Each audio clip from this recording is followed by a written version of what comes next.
Okay, so, for the past hour and a half, I've been trying to make this video, and I don't know what to say and how to say it, so I'm gonna say exactly what happened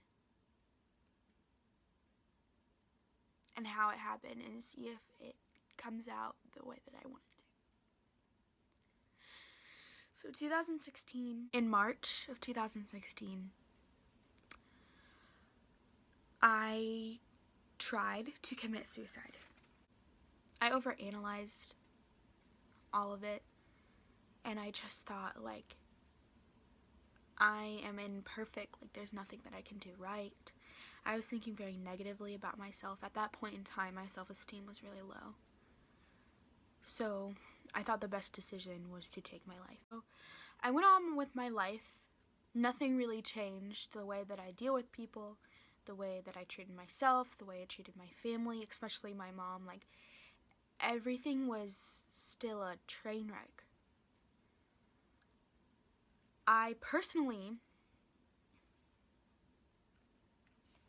my life is not as awful as I made it out to be. I felt sad a lot of the time, and I didn't know why I was sad, so I made my life sad. Like, I did things so I could have an explanation to why I was sad. I didn't try to dig and understand, I just had to pinpoint. So, in June, I had moved. I was in summer school taking speech at that time, and I felt like I had no friends, that my relationship with my mom isn't going to get better. So I had my first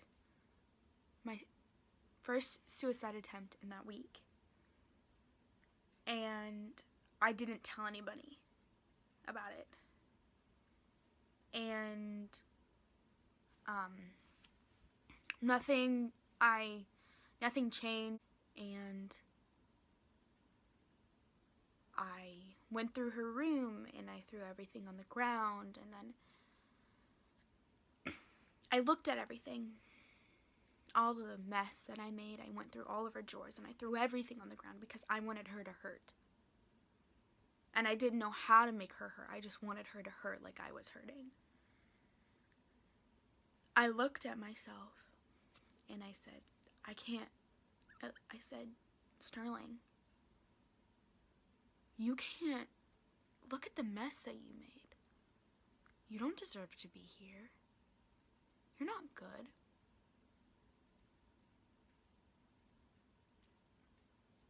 And so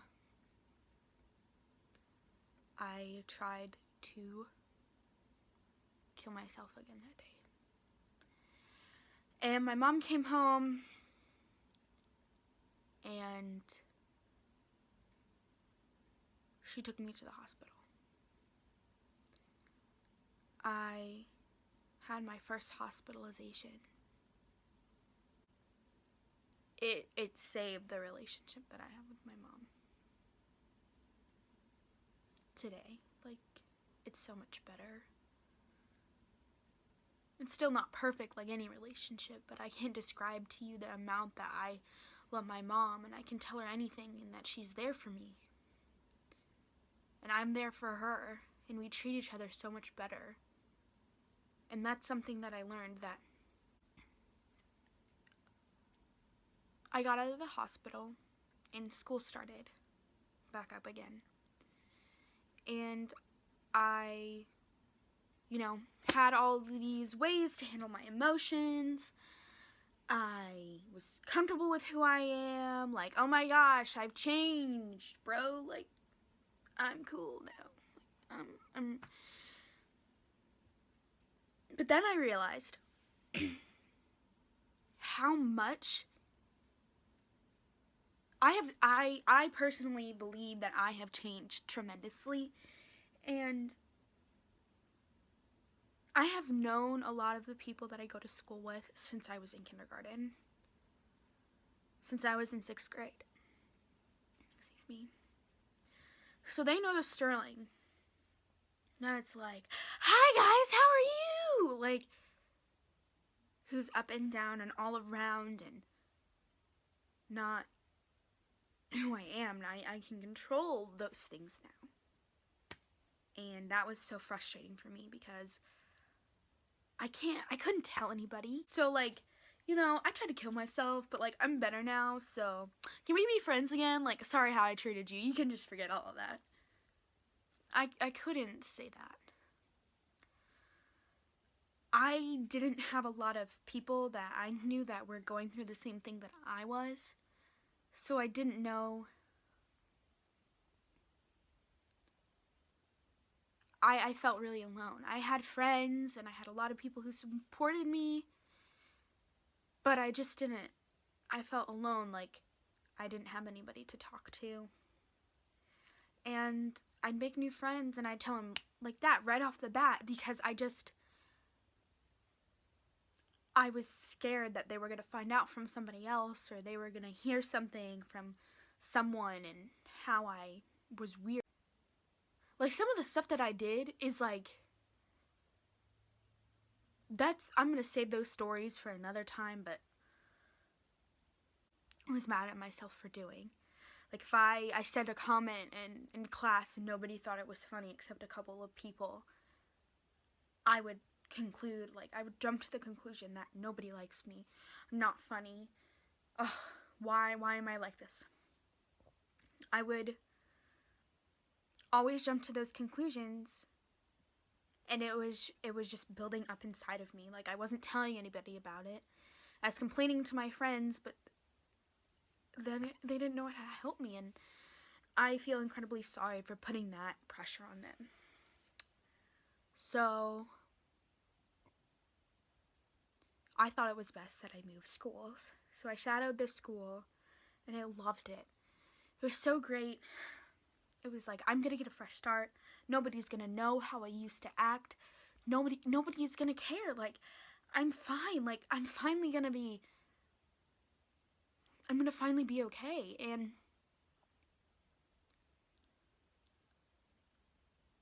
the next day, I had my 4th suicide attempt of the year.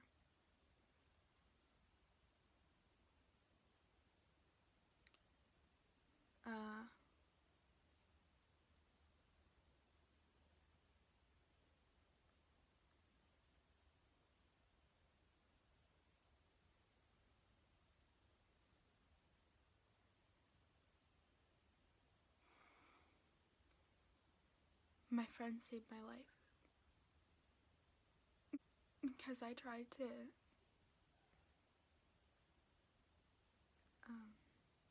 jump off a staircase, and she saved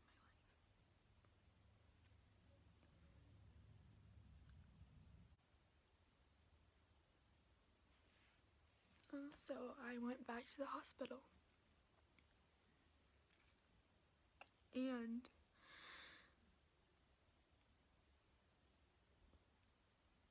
I was crying to my mom, and I told her, I'm gonna get better. I'm gonna get better, I promise. And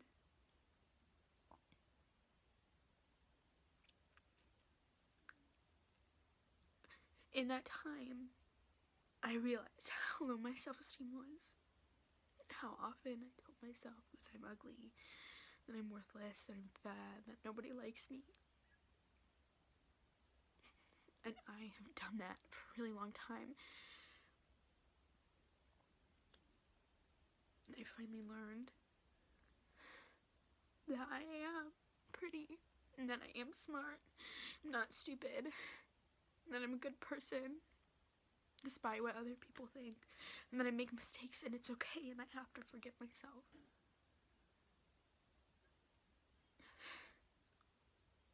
And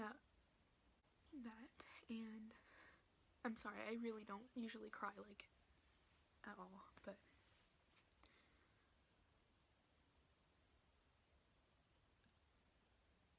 this time, I decided to keep it a secret.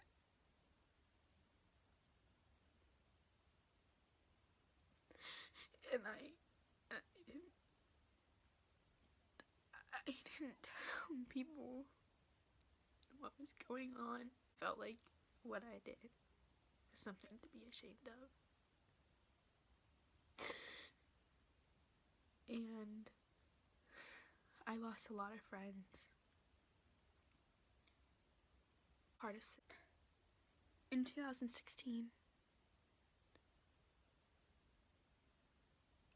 I learned that you are great, you're beautiful, and you're smart, and you can't be pretty, fat, and dumb all at the same time. Everybody's different, and everybody's great, and it's so great that we get to be that way.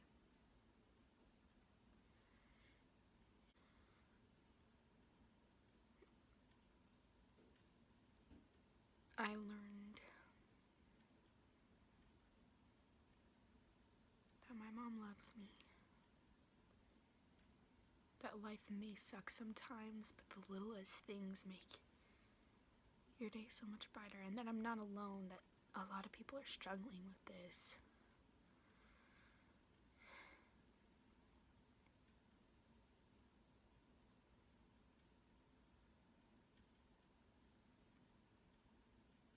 And it's okay to be struggling with it.